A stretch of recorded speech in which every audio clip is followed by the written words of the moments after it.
नमस्कार प्यारे साथियों, स्वागत है आप सभी मित्रों का स्टडी वेब्स के ऑफिशियल प्लेटफॉर्म पर। कैसे हैं आप सभी लोग? आशा करते हैं आप सभी लोग स्वस्थ होंगे और मस्त होंगे और अपनी तैयारी बढ़िया तरीके से कंटिन्यू कर रहे होंगे। दोस्तों, लास्ट सेशन में हम लोगों ने करंट अफेयर्स पढ़ा था और फरवरी का पूरा करंट अफेयर्स जो एग्जाम के दृष्टिकोण से महत्वपूर्ण था, वो सारे क्वेश्चंस मैंने कराने का प्रयास किया। आज हम हिस्ट्री का टॉपिक लेकर आपके सामने उपस्थित हुए और हिस्ट्री के टॉपिक में हम क्या पढ़ेंगे? मगध का उत्कर्ष। देखिए, मगध के बारे में बातचीत करें। ये जो मगध है, मगध के बारे में सबसे पहले जो चर्चा है, सबसे पहली बार जो उल्लेख है, ये कहां पर मिलता है? पहली बार मगध का जो उल्लेख है, मगध का सर्वप्रथम उल्लेख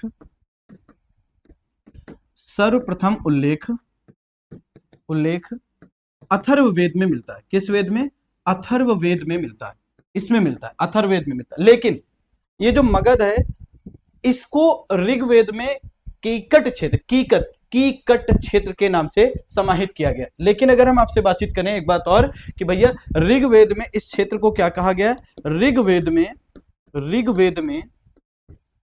इस क्षेत्र को कीकट क्षेत्र के नाम से समाहित किया गया है। समाहित किया गया है। मतलब अगर हम बातचीत करें, सबसे पहला उल्लेख कहां पर मिलता है तो हम कहेंगे अथर्ववेद में। और ये मगध का जो कीकट नाम है वो ऋग्वेद में देखने को मिलता है। ऋग्वेद में इसको क्या कहते हैं? कीकट क्षेत्र के नाम से जाना जाता था। अब यहीं पर थोड़ी सी बातचीत करें। जो मगध है, मगध के बारे में अगर हम आपसे बातचीत करें तो इसकी जो रूपरेखा है वो महाभारत एवं पुराणों में देखने को मिलती है। मतलब अगर हम इसके बारे में एक लाइन बातचीत करना चाहें, मगध के प्राचीन इतिहास की रूपरेखा मगध के प्राचीन इतिहास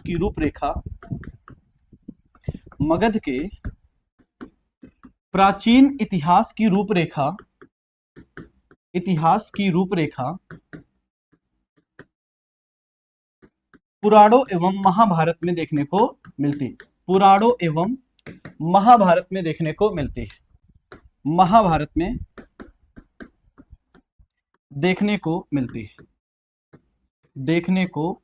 है। पुराणों एवं महाभारत में देखने को मिलती है। ये मगध के प्राचीन इतिहास की जो रूपरेखा है वो कहां पर? तो हम कहेंगे इसको पुराणों में देखा जाता है। और महाभारत में अगर हम आपसे बातचीत करें तो महाभारत जब आप लोग सुनते हो, पढ़ते हो, देखते हो तो महाभारत में एक नाम आता है एक व्यक्ति का, जिसका नाम है जरासंध। याद है किसी को? जिसको भीम ने पराजित किया था और श्री कृष्ण के कहने पर, मतलब कि उसके दो हिस्से किए शरीर के, और एक हिस्से को राइट डायरेक्शन में और एक हिस्से को लेफ्ट डायरेक्शन में फेंका, तभी वो व्यक्ति मरा। नहीं तो क्या हो रहा था? पहले वो बार बार उसको चीर रहे थे, फाड़ दे रहे थे, बार बार वो जोड़ रहा था। और बेसिकली अगर हम आपसे बातचीत करें तो मगध में अगर हम आपसे बातचीत करें तो हम कहेंगे मगध में सबसे प्राचीन जो वंश है वो बृहदत्त वंश का शासन देखने को मिलता है। मतलब अगर हम बातचीत करें ग्रंथों के अनुसार, मगध का सबसे प्राचीन वंश, ग्रंथों के अनुसार मगध पर सबसे प्राचीन वंश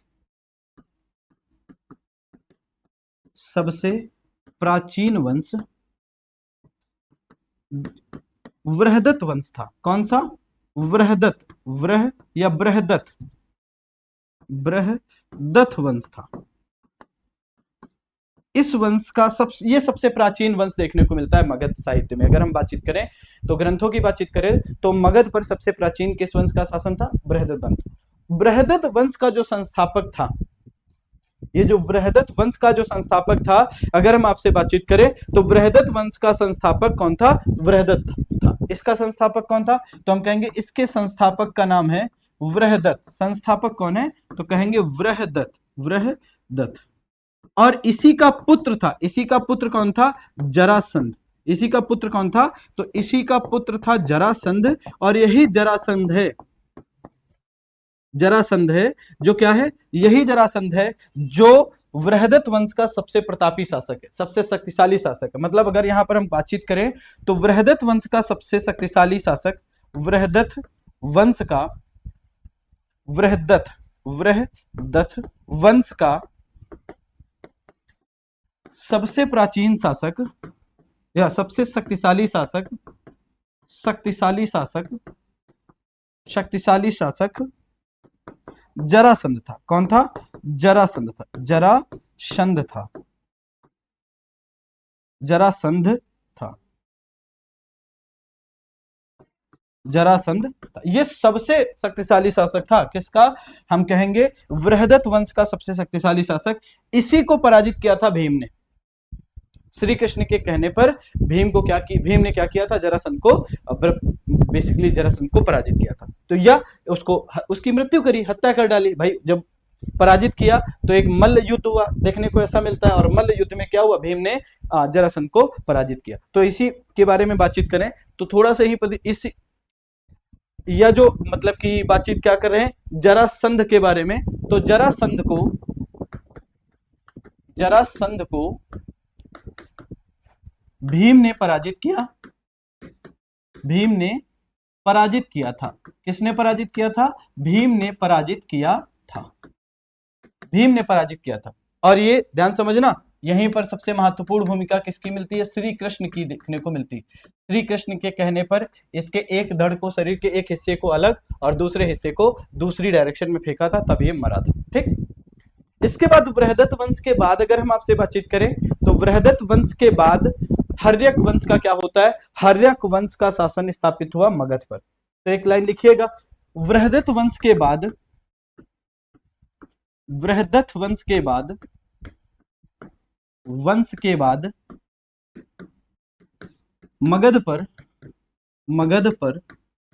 मगध पर हर्यक वंश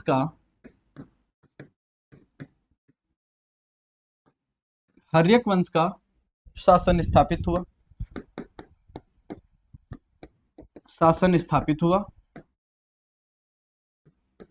किसका शासन स्थापित हुआ?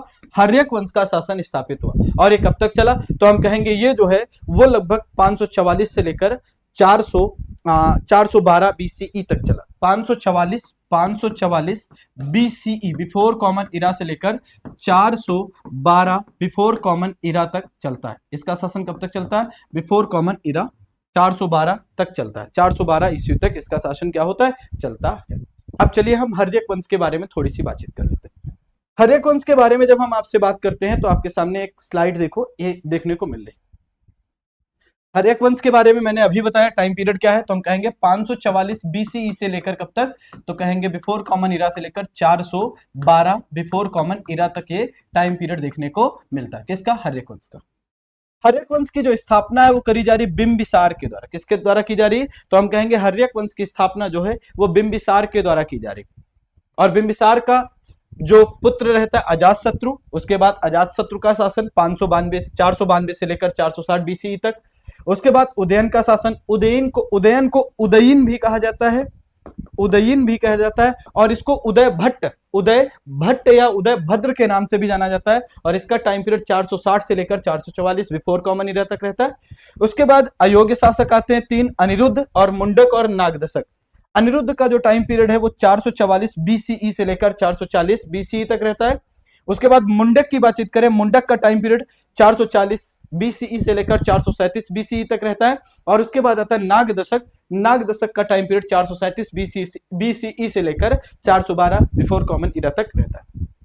अब इसमें से हमको एक एक करके पढ़ना, और सबसे पहला पढ़ना शुरू करते हैं बिंबिसार के विषय में। तो एक हेडिंग बनाइएगा, बिंबिसार। क्या लिखेंगे? बिंबिसार के बारे में हम पढ़ना शुरू करते हैं। सबसे पहला क्वेश्चन, टाइम पीरियड क्या है? तो हम सिंपल सी बात करेंगे, 544 बीसीई से लेकर 492 बीसीई तक। 544 बिफोर कॉमन इरा से लेकर 492 492 बिफोर कॉमन इरा तक, ईसा पूर्व तक। ये 44 है, 544 बीसीई से लेकर। थोड़ी सी बातचीत करें इसके बारे में। जो थोड़ी सी बातचीत हम करने जा रहे हैं, पहले तो मैं इसके नाम के बारे में बता देता हूं। अगर आप देखोगे जैन साहित्य में बिंबिसार को श्रेणिक की संज्ञा दी गई। इसका दूसरा नाम है, जैन साहित्य में बिंबिसार को क्या कहा गया है? बिंबिसार को श्रेणिक की संज्ञा दी गई, श्रेणिक की संज्ञा दी गई, श्रेणिक कहा गया।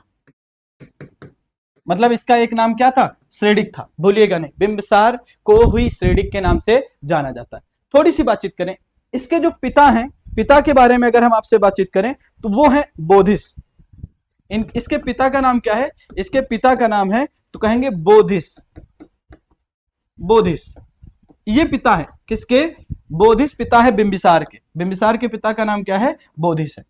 और इन्हीं के बारे में अगर हम थोड़ी सी बातचीत करें तो आप देखोगे ये जो बोधिस नाम है, ये नाम मिलता है दीप वंश में, ऐसा मिलता है। दीप वंश एक साहित्य है और उसमें बिंबिसार के पिता का नाम क्या मिलता है? बोधिस मिलता है। लेकिन यहीं पर थोड़ी सी बातचीत करें, बिंबिसार के पिता का नाम मत्स्य पुराण में, मत्स्य पुराण में क्या मिलता है? तो मत्स्य पुराण के बारे में बातचीत करें तो है क्षेत्रोजस। क्या नाम मिलता है? क्षेत्रोजस, क्षेत्रोजस ये नाम मिलता है, क्षेत्रोजस नाम मिलता है मत्स्य पुराण में। किसका? इसी बोधिस का दूसरा नाम क्या है? क्षेत्रोजस। और ये नाम कहां मिलता है? तो कहेंगे मत्स्य पुराण में ये नाम देखने को मिला।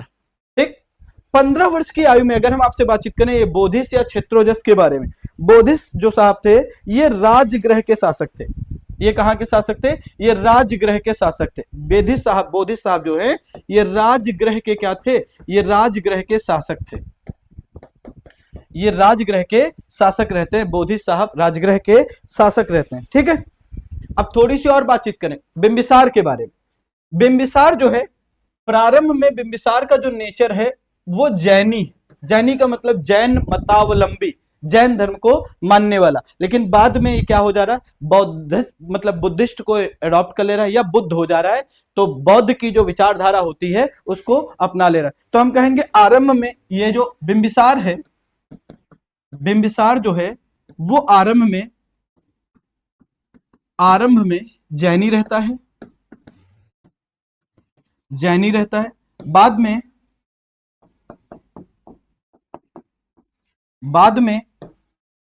बौद्ध हो जाता है, बौद्ध हो जाता है। बाद में क्या हो जाता है? बौद्ध हो जाता है, बाद में यही बौद्ध हो जाता है। ठीक। चल अब थोड़ी सी और हम आगे बातचीत करें। यहीं पर अगर हम आपसे बातचीत करें, ये जो बिंबिसार है ये पहले लिच्छवियों का सेनापति रहता है, बाद में मगध का शासक बनता है। बिंबिसार पहले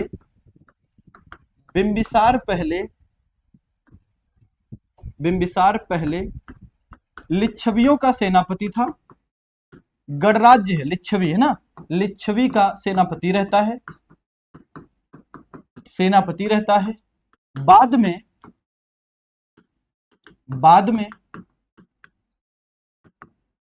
यह मगध का शासक बनता है, यह मगध का शासक बनता है, मगध का शासक बनता है, शासक बनता। बाद में यह मगध का शासक बनता है। तो स्टार्टिंग सेनापति की पोस्ट से कर रहा है और बाद में क्या हो रहा है? और बाद में बातचीत करें तो ये क्या हो रहा है? ये मगध का शासक बनना है। ठीक। यही देखिए, अगर यहीं पर बातचीत करें तो ये बिंबिसार जो है वो 15 वर्ष की आयु में क्या है? राजा बन रहा है। बिंबिसार को एक लाइन और लिखेंगे, बिंबिसार को 15 वर्ष की आयु में, 15 वर्ष की आयु में राजा बनाया गया, राजा बनाया गया, राजा बनाया जाए। कब? 15 वर्ष की आयु में बिंबिसार को क्या कराया जा रहा है? राजा बनाया जा रहा है। तो इंट्रोडक्शन हो गया, पहले जैनी बाद में बौद्धिज्म। इसके पिता का नाम अब बातचीत करें तो क्षेत्रोजस है, और इसी क्षेत्रोजस की बातचीत करें तो इन्हीं को बोधिस के नाम से भी जाना जाता है। ठीक है। और अगर हम आपसे बातचीत करें इसी क्षेत्रोजस की वजह से बिंबिसार का नाम, एक नाम क्या है? श्रेणिक कहा गया। बिंबिसार को श्रेणिक भी के नाम से भी जाना जाता है। अब थोड़ी सी बातचीत करें, बिंबिसार बड़ा महत्वाकांक्षी शासक है, बहुत महत्वाकांक्षी शासक है। तो उसने अपना साम्राज्य विस्तार करने के लिए ढेर सारी नीतियों को अपनाया, जैसे शादी विवाह। और आप देखेंगे किसी साहित्य में देखने को मिलता है कि बिंबिसार की 500 से अधिक रानियां थी, केवल साम्राज्य विस्तार के लिए काम कर रहे हैं। तो अगर हम आपसे बातचीत करें तो एक लाइन लिखिएगा, बिंबिसार एक महत्वाकांक्षी शासक था, बिंबिसार एक महत्वाकांक्षी शासक था, बिंबिसार एक महत्वाकांक्षी शासक था। शासक था जिसने साम्राज्य विस्तार के लिए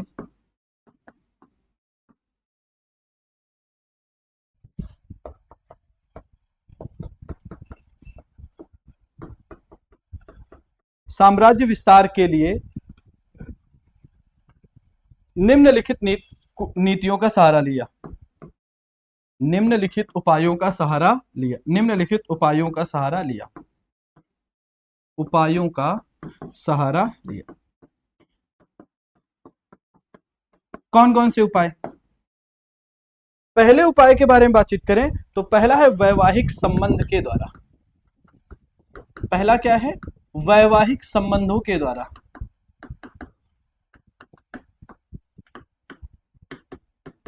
दूसरी बातचीत करें तो भैया कूटनीति के द्वारा, कूटनीति के प्रयोग के द्वारा। और तीसरी बातचीत करें, तीसरा युद्ध के द्वारा, युद्ध द्वारा। तो कूटनीति द्वारा और युद्ध द्वारा, और इसके साथ साथ अगर हम अगला कहें तो वैवाहिक संबंधों के द्वारा। वैवाहिक संबंधों में अगर हम आपसे बातचीत करें तो 4 मेजर जगहों पर इसने विवाह संबंध स्थापित किए। एक तो अगर हम आपसे बातचीत करें, सबसे पहला जो है एक विवाह देखने को मिलता है कोसल देश का जो शासक है प्रसेनजीत। तो प्रसेनजीत का अगर हम आपसे बातचीत करें तो उन्होंने अपने यहां, मतलब कि अगर हम आपसे थोड़ी सी बातचीत करें तो प्रसेनजीत की बहन महाकोसला का जो विवाह था वो किसके साथ हुआ? तो प्रसेनजीत की बहन महाकोसला का विवाह जो है वो बिंबिसार के साथ हो रहा है। तो पहला एक वैवाहिक संबंध क्या है? तो हम कहेंगे प्रसेनजीत की बहन महाकोसला का विवाह। महाकोसला का विवाह, ये महाकोसला का विवाह किसके साथ हो रहा है? तो हम कहेंगे बिंबिसार के साथ। और यहीं पर अगर आप ध्यान से देखोगे तो काशी दहेज में मिल जा रही है, इसको काशी दहेज में मिल रही। किसको? तो काशी दहेज में मिल रही है बिंबिसार को, और जहां से 1 लाख रुपए सालाना राजस्व प्राप्त हो, 1 लाख का राजस्व मिल रहा है। दूसरी बातचीत करें तो दूसरा जो शादी है वो हुआ लिच्छवी नरेश चेटक की पुत्री। दूसरा है लिच्छवी नरेश चेटक की पुत्री। चेटक की पुत्री, और चेटक की पुत्री का नाम क्या है? चेलन्ना। चेलन्ना या चेलना। इससे तो लिच्छवियों के साथ भी संबंध अच्छे हो गए। अगली अगर हम आपसे बातचीत करें, तीसरा जो संबंध है वो मद्र देश की राजकुमारी क्षेमा से विवाह हुआ। तीसरी बातचीत करें तो मद्र देश की राजकुमारी क्षेमा से विवाह कौन कर रहा है? क्षेमा से विवाह बिंबिसार कर रहा है। क्षेमा से विवाह। तो इधर पंजाब वाला जो इलाका है वो भी इसी के मतलब कंट्रोल में, या हम कहें संबंध में आ गया, अच्छे संबंध में। और चौथी अगर हम आपसे बातचीत करें तो चौथा अगर आप देखोगे तो आप कहोगे वैदेही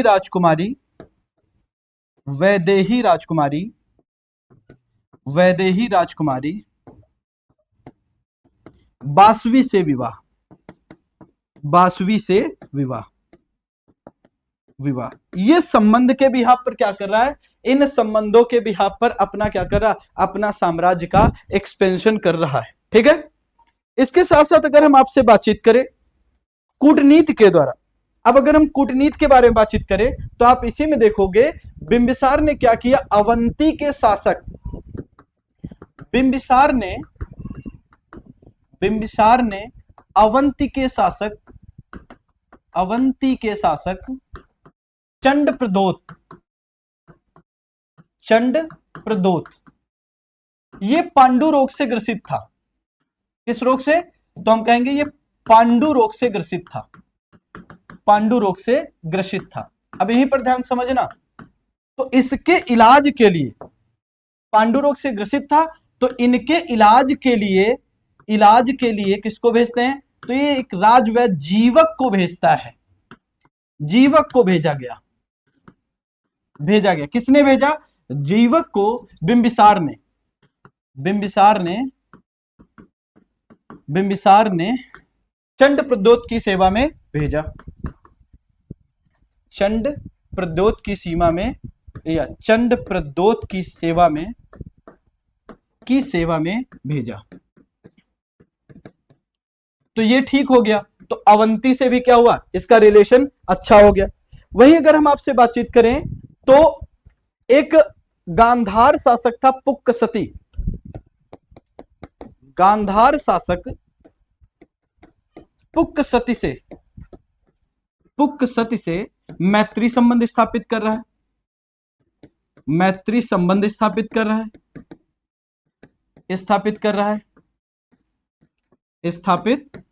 है। तो मैत्री संबंध इससे भी और सिंध वगैरह से भी ये क्या कर रहा है, मैत्री संबंध स्थापित कर रहा है। इसके साथ साथ अगर हम आपसे थोड़ी सी बातचीत करें, बिंबिसार ने युद्ध के द्वारा अंग प्रदेश, आपने पढ़ा होगा अंग प्रदेश, अंग की राजधानी, अंग महाजनपद था जिसकी राजधानी चंपा थी। तो क्या हुआ, अंग पर मतलब कि चंपा पर अधिकार किया और वहां पर अपने पुत्र अजातशत्रु को क्या कर रहा है, बैठा रहा है। तो अगली बातचीत करें तो हम कहेंगे बिंबिसार ने अंग पर आक्रमण करके, बिंबिसार ने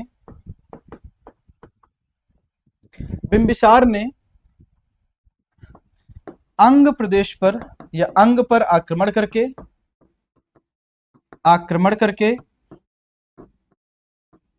राजधानी चंपा पर अधिकार किया। राजधानी चंपा पर अधिकार किया एवं अंग शासक बृहदत्त की हत्या कर दी। अंग देश के जो शासक थे उसका नाम क्या था, तो हम कहेंगे ब्रह्मदत्त की हत्या कर दी।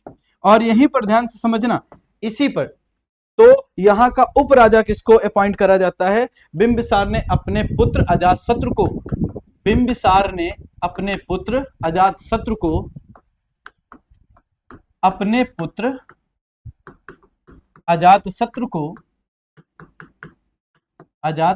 को चंपा का या अंग का, चंपा का उपराजा बनाया। चंपा का उपराजा यानी कि अंग का उपराजा किसको बनाया जा रहा है, तो अजातशत्रु को। ठीक, इसके साथ साथ अगर हम आपसे बातचीत करें तो बिंबिसार ने राजगृह नामक नवीन नगर की स्थापना की और इसे अपनी राजधानी बनाया। बिंबिसार ने राजगृह नामक नवीन नगर की स्थापना की। बिंबिसार ने राजगृह नामक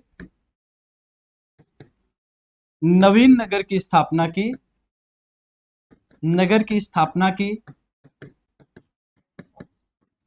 तथा इसे अपनी राजधानी बनाया।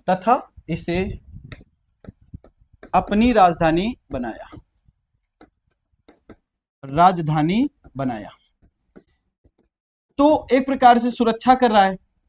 और अगर हम इसके बारे में बातचीत करें, राजगृह के बारे में, ये जो राजगृह है ये 5 पहाड़ियों से घिरा हुआ क्षेत्र था। ये कहां से, ये 5 पहाड़ियों से घिरा क्षेत्र था। 5 पहाड़ियों से घिरा क्षेत्र था। तो मजबूत, सामरिक दृष्टि से बड़ी महत्वपूर्ण। ठीक है, तो यहां पर क्या है, युद्ध वगैरह की स्थिति में आप क्या रहोगे, सरप्लस की स्थिति में रहोगे, मतलब आपका वेटेज ज्यादा रहेगा। लेकिन अंत में यह हुआ कि इनका जो पुत्र था अजातशत्रु, वो महात्मा बुद्ध के चचेरे भाई, और महात्मा बुद्ध के चचेरे भाई का नाम क्या था, देवव्रत या देवदत्त के बहकावे में आ गया और अपने पिता को कारागार में डाल दिया। जब अपने पिता को कारागार में डाला तो क्या हुआ, भीषण यातनाएं दी, और जब भीषण यातनाएं दी तो वहीं पर उनकी क्या हो गई, वहीं उसी कारागार में मृत्यु हो गई। तो बिंबिसार का क्या हुआ, काम खत्म हुआ। तो अगला पॉइंट लिखिएगा, एक और पॉइंट लिख लीजिएगा, यहीं पर क्या लिखेंगे, लिखिएगा बुद्ध के चचेरे भाई देवदत्त, बुद्ध के चचेरे भाई देवदत्त के बहकावे में आकर अजातशत्रु ने अपने पिता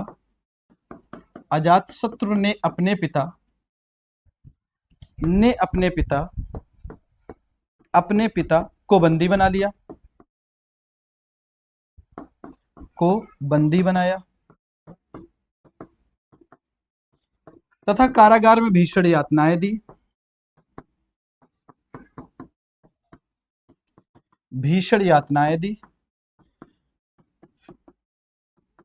जिससे उसकी मृत्यु हो गई, जिससे उनकी मृत्यु हो गई। उनकी का मतलब बिंबिसार की, है ना, जिससे बिंबिसार की मृत्यु हो गई,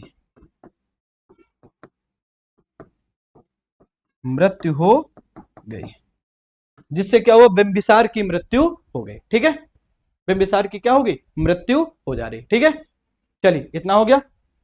अब यहीं पर ध्यान सुनिएगा, आगे जब हम आपसे बात करें, थोड़ी सी बातचीत करें, यहीं पर जब ये बुद्धिज्म को अपनाया बिंबिसार ने, तो उसने क्या किया, तो उसने बुद्ध के निवास हेतु वेड़ुवन नामक विहार बनवाया था। बिंबिसार ने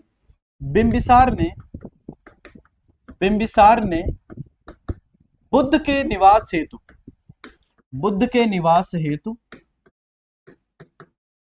के निवास हेतु वेड़ुवन नामक विहार बनवाया था।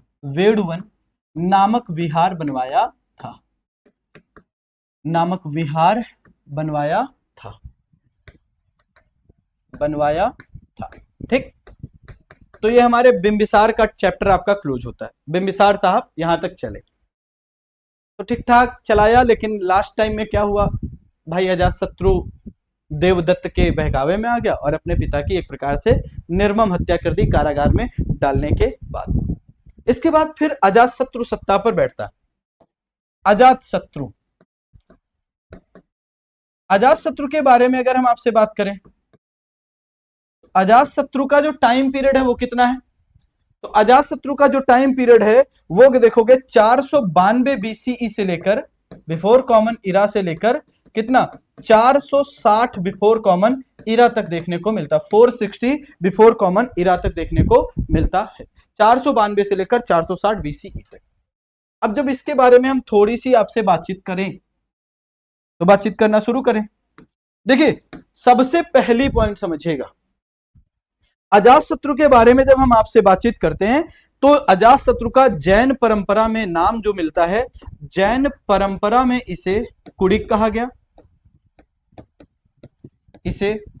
गया, इसका एक नाम कुड़िक कहा गया, है ना, तथा बौद्ध परंपरा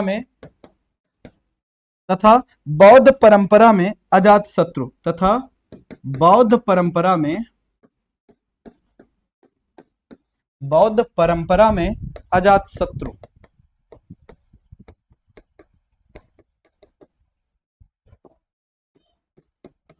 अजातशत्रु कहा गया।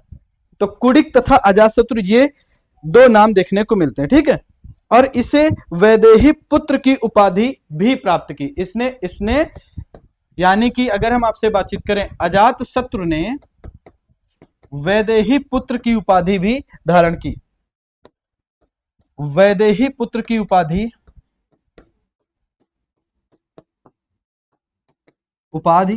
को धारण किया।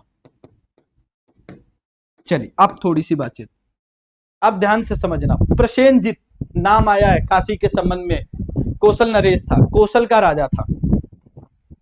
जब बिंबिसार की हत्या कर दी किसने, अजातशत्रु ने, तो प्रसेनजित बड़ा नाराज हुआ, और नाराज हुआ तो इस संबंध में दो युद्ध देखने को मिलते हैं। सबसे पहले बातचीत करें, अजातशत्रु का जो संघर्ष है, अजातशत्रु का संघर्ष दो जगहों पर मुख्य रूप से होता है। तो एक लाइन में लिखिएगा, अजातशत्रु का संघर्ष सर्वप्रथम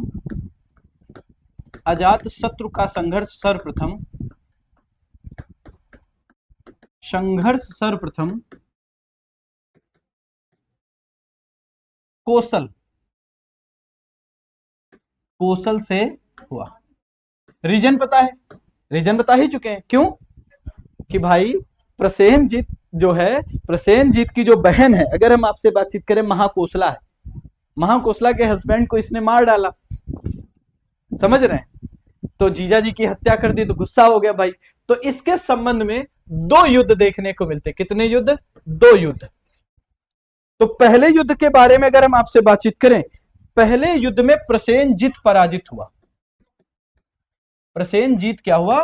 प्रसेनजीत पहले युद्ध में पराजित हो गया, पराजित हो गया, कोई बात नहीं। लेकिन दूसरे युद्ध में प्रसेनजीत विजय हुआ, प्रसेनजीत युद्ध को जीत गया। अब युद्ध को जीता और जीतने के बाद अजातशत्रु को बंदी बना लिया। लेकिन फिर अजातशत्रु को बंदी बना लिया तो अजातशत्रु का मामा है प्रसेनजीत, बाद में क्या कर रहा है? बाद में प्रसेनजीत जो है अपनी पुत्री, प्रसेनजीत अपनी पुत्री वाजिरा का विवाह, जब युद्ध को जीत जाता है तो भाई काशी पर कब्जा कर लेता है। प्रसेनजीत ही काशी पर कब्जा करता है। काशी क्यों इंपॉर्टेंट है, ध्यान समझना। काशी ये दहेज में दिया जा रहा है। पहली स्लाइड अगर आप ध्यान से देख रहे हो, ये वाला, तो काशी दहेज में दिया जा रहा है। इसी काशी पर कब्जा कर ले रहा है दूसरे युद्ध में, जब प्रसेनजीत युद्ध को जीत रहा है तब। तो जब युद्ध जीत रहा है तो काशी पर क्या हो रहा है? काशी कब्जा ले रहा है, प्रसेनजीत वापस ले रहा है। लेकिन फिर बाद में हो रहा है, प्रसेनजीत अपनी पुत्री वाजिरा का विवाह, वाजिरा का विवाह अजातशत्रु से कर देता है। किससे? अजातशत्रु से कर देता है।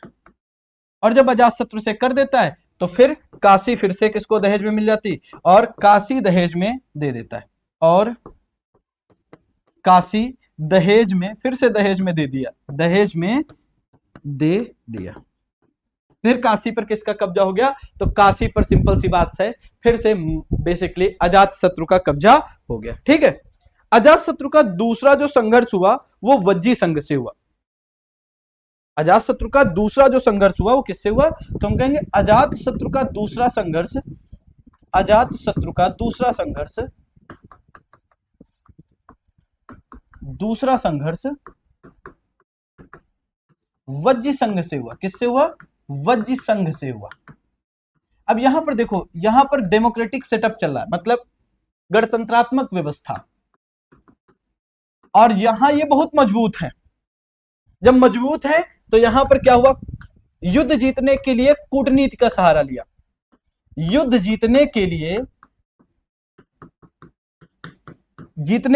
दो काम किए। एक तो कूटनीति के बिहाफ पर। अब कूटनीति के बिहाफ पर, तो कूटनीति, इन्हीं के यहां पर एक मंत्री हैं जिनका नाम क्या है? वस्सकार। वस्सकार की सहायता से, वस्सकार की सहायता से और दूसरी बातचीत करें, रथमूसल और महाशिला कंटक, रथमूसल और महाशिला कंटक, ये दो युद्ध हथियार थे। ये जो क्या है? युद्ध हथियार। इनके प्रयोग के कारण, इन दोनों के प्रयोग के कारण क्या हुआ? वज्जी संघ पर भी क्या हो गया?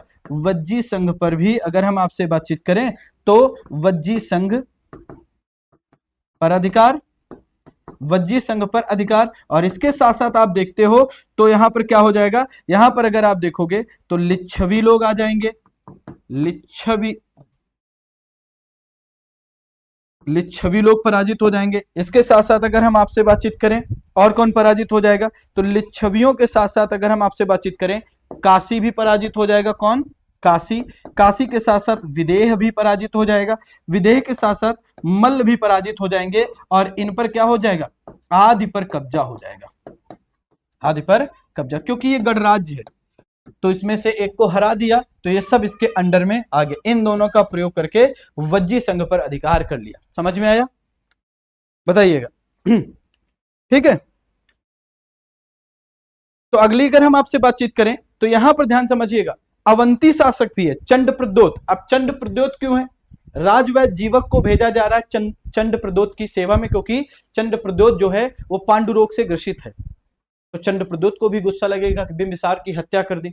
तो बेसिकली अवंती नरेश चंड प्रद्योत के एक प्रकार से महाप्रकोप से बचने के लिए इसने क्या किया, इसने राजगृह का दुर्गीकरण कराया। किसका, तो हम कहेंगे भैया यहां पर देखोगे अपनी राजधानी राजगृह को सुरक्षित करने के लिए अजातशत्रु ने दुर्गीकरण कराया। अवंती शासक, अगला पॉइंट लिखिएगा, अवंती शासक, अवंती शासक, अवंती शासक चंड प्रद्योत के आक्रमण से बचने के लिए, चंड प्रद्योत के आक्रमण से बचने के लिए, आक्रमण से बचने के लिए, बचने के लिए अजातशत्रु ने राजधानी, अजातशत्रु ने, अजातशत्रु ने राजगृह का दुर्गीकरण कराया। राजगृह का क्या करा रहे हैं, दुर्गीकरण करा रहे हैं, दुर्गीकरण कराया, ये देखने को मिल रहा है। तो अवंती शासक जो है चंड प्रद्योत के आक्रमण से बचने के लिए क्या कर रहे हैं, अजातशत्रु एक प्रकार से राजगृह का निर्माण करा रहे हैं। और यहीं पर ध्यान समझिएगा, फिर अगला पॉइंट, अजातशत्रु की भी हत्या उसके पुत्र के द्वारा कर दी जाती, जिसका नाम उदयीन था। तो अजातशत्रु की हत्या,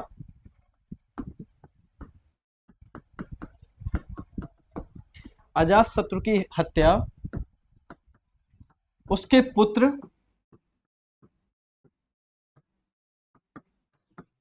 उदयीन द्वारा या उदयन द्वारा कर दी जाती है,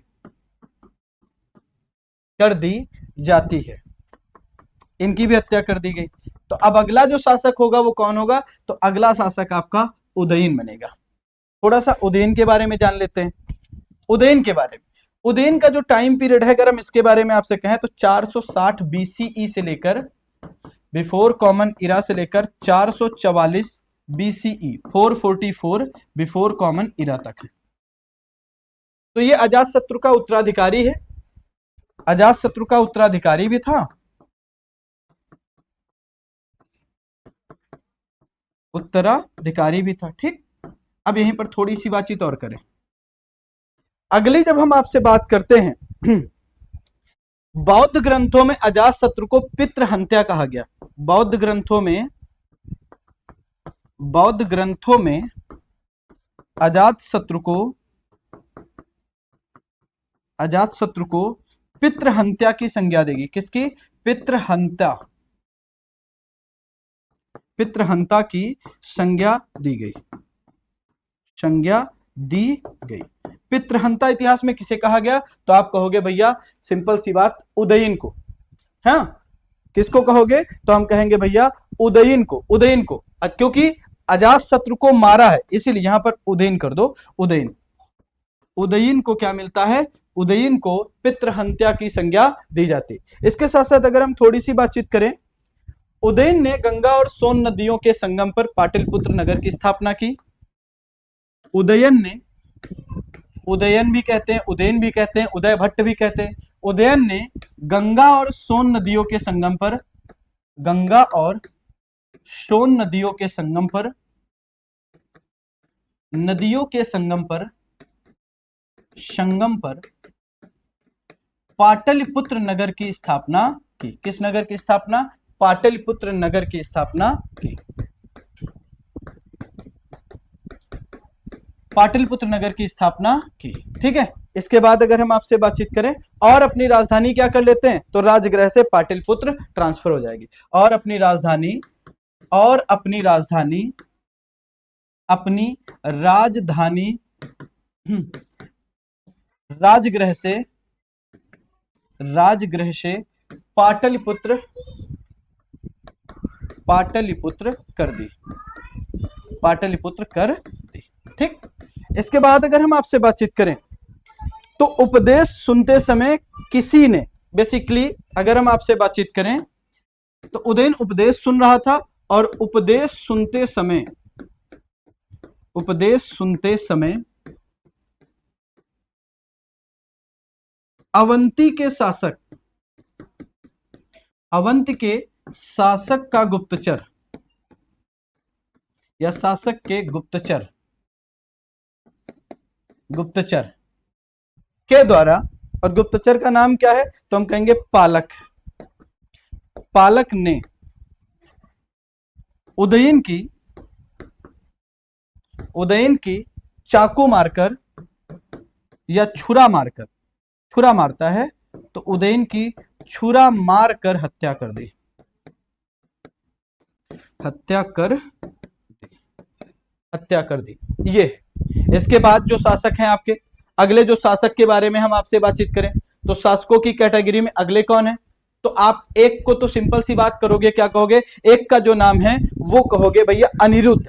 अनिरुद्ध, अनिरुद्ध के बाद शासक कौन बन रहा है तो मुंडक, और मुंडक के बाद कौन बन रहा है, नागदशक।